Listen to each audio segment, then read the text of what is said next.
तो जीएस का जो पहला क्वेश्चन है वो हमारे पास है, किस प्रसिद्ध शासक को, पहला क्वेश्चन को,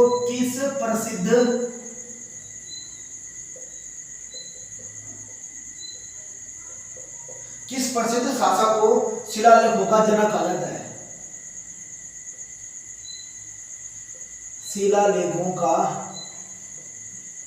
जनक कहा जाता है। किस प्रसिद्ध शासक को शिलालेखों का जनक कहा जाता है? तो आप लोग इसका आंसर नोट करोगे, अशोक।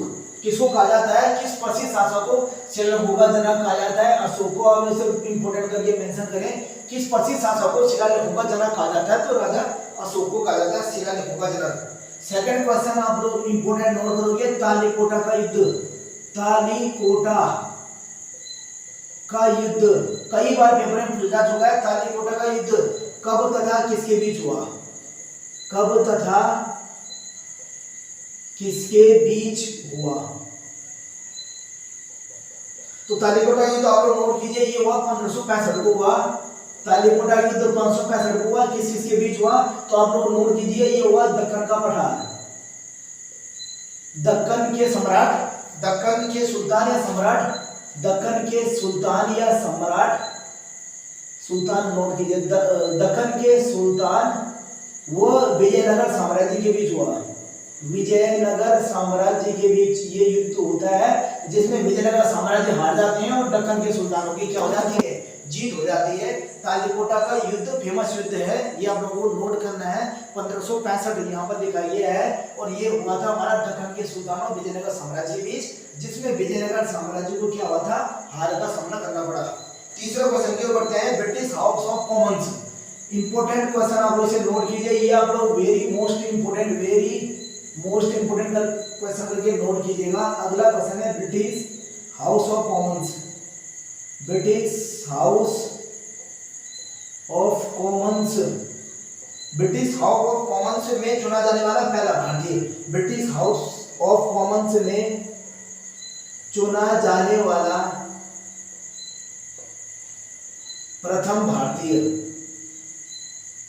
तो प्रथम भारतीय कौन है? आप लोग नोट कीजिए, दादा भाई नौरोजी या नेहरूजी, जैसे भी आप लोग लिख रहे हो। ब्रिटिश हाउस ऑफ कॉमन्स में चुना जाने वाला भारतीय दादा भाई नौरोजी।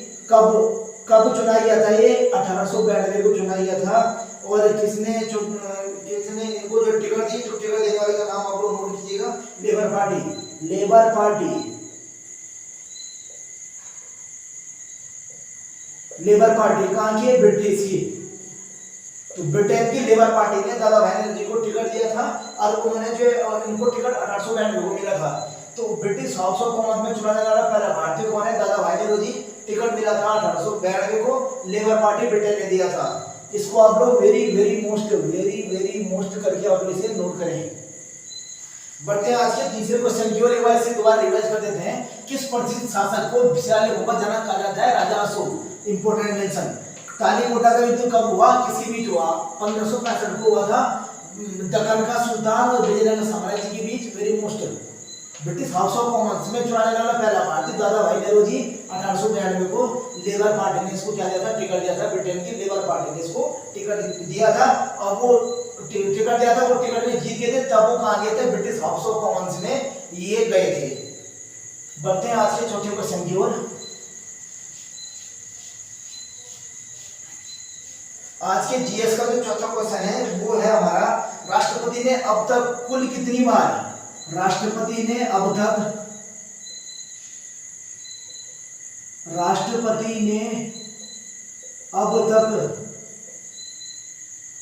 कुल कितनी बार देश में आपातकाल, देश में राष्ट्रीय आपातकाल की घोषणा की? देश में राष्ट्रीय आपातकाल की घोषणा की। आपातकाल की घोषणा की। तो राष्ट्रपति ने अब तक कुल कितनी बार देश में राष्ट्रीय आपातकाल की घोषणा की? आप लोग इसका आंसर कीजिएगा 3 बार। कुल कितनी बार? 3 बार। और ये किस आर्टिकल में? आप लोग यहाँ वहां पर नोट करें, ये जो हमारा आता है ये हमारा आर्टिकल 352 के अंदर आता है।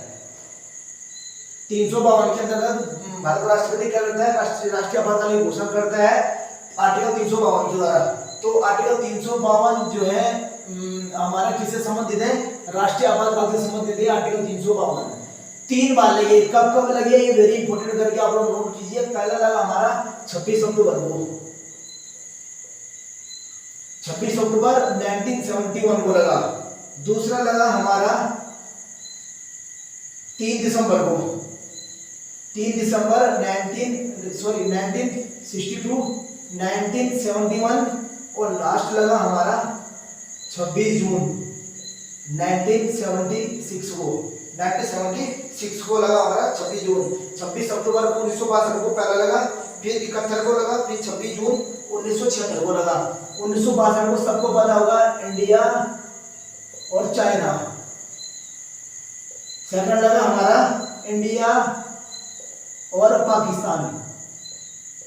थर्ड लगा था, कब लगा था, आंतरिक अशांति, आंतरिक अशांति, आंतरिक अशांति। देश में क्या हो गया था, देश में आंतरिक अशांति जो कहने फैल गया था, इसी को देखते हुए राष्ट्रपति ने आर्टिकल 352 देश में लगाया। तो ये कुछ इंपॉर्टेंट थे, इसको जो है आज का डे 8 का मैं जो है very very most important question जो है इसको मानता हूं। आप लोग इसको याद करें। ये ऐसे क्वेश्चन भी बन सकता है कि राष्ट्रपति राष्ट्रीय आपातकाल किस आर्टिकल में लगाता है, राष्ट्रपति 352। और ये आपको डेट याद रखना, 26 अक्टूबर 1962 को भारत चीन के साथ लगा था, 3 दिसंबर 1971 को भारत पाकिस्तान के साथ लगा था, 26 जून को आंतरिक अशांति फैल गई थी देश में इंदिरा गांधी के टाइम में 1976 को लगा था। बढ़ते आज के पांचों क्वेश्चन की ओर। पांचों क्वेश्चन आप लोग नोट कीजिएगा। भारत में किस नदी को खुला नाला कहा जाता है, भारत में किस नदी को खुला नाला, भारत, पांचवा क्वेश्चन है, भारत में किस नदी को खुला नाला कहा जाता है, भारत में किस नदी को खुला नाला कहा जाता है। तो इसका आंसर करने से पहले आप लोगों को समझाता हूं कि खुला नाला क्या चीज हुआ। तो खुला नाला समझो क्या हुआ। खुला नाला का मतलब ये होता है कि प्रदूषण सर्वाधिक होता है। खुला नाला का मतलब प्रदूषण, प्रदूषण सर्वाधिक मात्रा में, सर्वाधिक मात्रा में प्रदूषण सर्वाधिक मात्रा में। खुला नाला का मतलब है कि पॉल्यूशन ज्यादा दिखाई देती है, यानी हमें जो है सर्वाधिक पॉल्यूशन, हमें जो है प्रदूषण सर्वाधिक मात्रा में दिखा देता है, मात्रा में दिखा देता है, दिखाई देता है।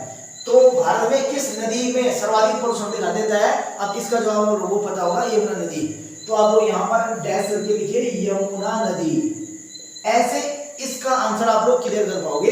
तो खुला नाला जाना बहुत जरूरी है। खुला नाला का मतलब किस नदी में सर्वाधिक प्रदूषण दिखाई देता है, वो आपके सामने लिखा गया यमुना नदी पर।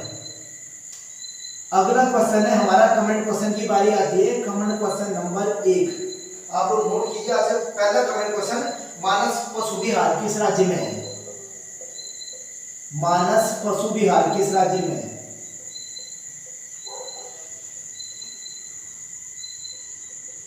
विहार किस राज्य में है, आप लोगों के जवाब कमेंट में आमंत्रित है। पशु मानस पशु विहार किस राज्य में है, आप लोग कमेंट बॉक्स में जाकर के इसका आंसर वहां पर आप लोग मेंशन करें।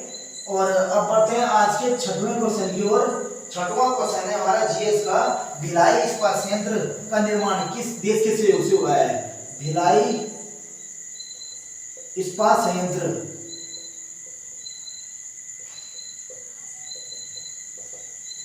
का निर्माण किस देश के सहयोग से हुआ है,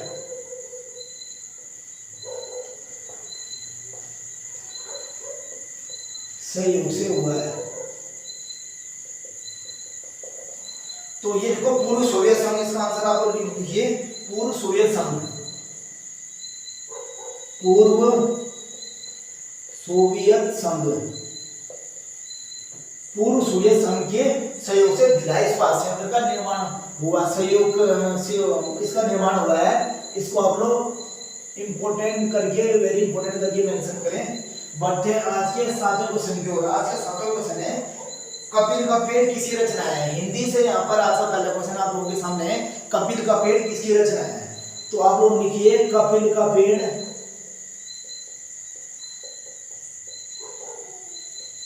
किसकी रचना है? कपिल का पेड़ किसकी रचना है? आपको इसका आंसर दीजिए, राजेश जोशी का है। किसका है? ये हमारा राजेश जोशी का है। कपिल का पेड़ किसका है? राजेश जोशी जी का है हमारा प्रसिद्ध रचना कपिल का पेड़। तो इसे रब करने से पहले दोबारा रिपीट कर देते हैं। भारत में किस नदी को खुला नाला कहा जाता है? यमुना नदी। मानस कोसु बिहार किस राज्य में है? ये आप लोगों को कमेंट क्वेश्चन में कमेंट करना है। भिलाई इस्पात संयंत्र का निर्माण किस देश के सहयोग से हुआ है? तो ये हमारा पूर्व सोवियत संघ के सहयोग से हुआ है। कपिल का पेड़ किसी रचना है? तो राजेश जोशी की ये प्रमुख रचना है। बढ़ते आज के 8वें क्वेश्चन की ओर। 8वां क्वेश्चन आप लोग लिखिए, अकबर ने लड़ाइयां लड़ी। अकबर ने लड़ाइयां लड़ी, इसमें लड़ाइयां कौन सा शब्द है? अकबर ने लड़ाइयां लड़ी। ध्यान से सुनना इस क्वेश्चन को, ये हमारा आज का 8वां क्वेश्चन है। हाँ, अकबर ने लड़ाइयां लड़ी।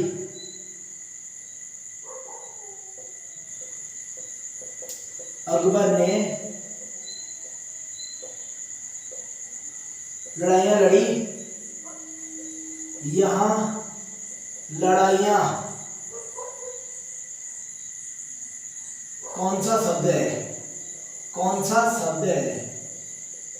यानी आपको कौन सा शब्द बताना है? जातिवाचक संज्ञा है, भाववाचक संज्ञा है, या हमारा त्रयवाचक संज्ञा है, या समूहवाचक संज्ञा है? तो अकबर ने लड़ाइयां लड़ी, तो लड़ाइयां किस प्रकार का शब्द है? तो आप लोग इसका आंसर लिखोगे जातिवाचक। जातिवाचक या शब्दों को हटाकर आप लोग अगर वहां पर कौन सा शब्द की जगह संज्ञा भी करोगे तो तब भी एक ही बात है। तो यानी इसका आंसर हो जाएगा जातिवाचक। तो अकबर ने लड़ाइयां लड़ी, यहाँ लड़ाइयां कौन सा शब्द है? तो जातिवाचक यहाँ पर हो गया, और संज्ञा भी यहाँ पर कौन सा हो गया? जातिवाचक। जैसे क्वेश्चन बने वैसे आप लोग उसका आंसर करोगे। 9वां क्वेश्चन है, शुभंग लीला महोत्सव कहाँ मनाया जाता है? शुभंग लीला, शुभंग लीला महोत्सव कहाँ मनाया जाता है? कहाँ मनाया जाता है? ये मनाया जाता है हमारे पास भारत के मणिपुर राज्य में मनाया जाता है, मणिपुर में। चलिए लीजिए करंट अफेयर का आज का क्वेश्चन, इंपोर्टेंट क्वेश्चन है, पहला ड्रोन स्कूल कहाँ खोला गया? पहला ड्रोन स्कूल कहाँ खोला गया? स्कूल कहाँ खोला गया? इसका आंसर है हमारा ग्वालियर। ग्वालियर कहाँ पड़ता है? ग्वालियर पड़ता है हमारे पास एमपी में है ग्वालियर। बढ़ते हैं आज के कमेंट क्वेश्चन सेकंड की ओर। अब नोट कीजिए, उत्तराखंड में मुख्यमंत्री, उत्तराखंड में मुख्यमंत्री, उत्तराखंड में मुख्यमंत्री उदीयमान खिलाड़ी योजना, उदीयमान खिलाड़ी योजना कब से शुरू हुई? योजना का शुभारंभ कब हुआ?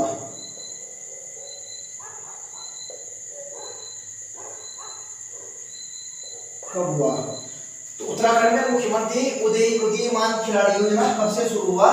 इसका आंसर आप लोग कमेंट बॉक्स में कमेंट करोगे। कई साथी मेरे सोच रहे होंगे हम सर यहाँ पर पढ़ा रहे हैं जीएस, जैसे हमने जो जीएस के क्वेश्चन यहाँ पर हम लोग 10 क्वेश्चन जो जीएस के कर रहे थे, अभी कर रहे हैं, उस जीएस में ये उत्तराखंड का पार्ट मैंने यहाँ पर क्यों जोड़ा?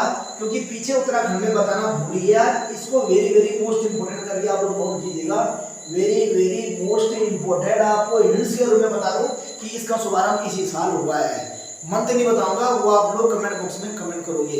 एक और जरूरी बात, आप लोगों को आज की वीडियो जैसी भी लगी आप लोग कमेंट बॉक्स में जरूर कमेंट करके बताएं आपको ये वीडियो कैसी लगी। तो ये थे आज के जीएस के कुछ इंपोर्टेंट क्वेश्चन। जाते जाते इनका रिवीजन करवा देते हैं। अकबर ने लड़ाइयां लड़ी, यहाँ पर लड़ाइयां कौन सा जातिवाचक, हिंदी से यहाँ से क्वेश्चन लाए हैं। शुभंग लीला महोत्सव कहाँ मनाया जाता है? मणिपुर। पहला ड्रोन स्कूल कहाँ खोला गया? ग्वालियर मध्य प्रदेश। उत्तराखंड में मुख्यमंत्री दीनदयाल खिलाड़ी योजना का शुभारंभ कब हुआ? ये आपको कमेंट बॉक्स में क्वेश्चन आज के लिए इतना ही।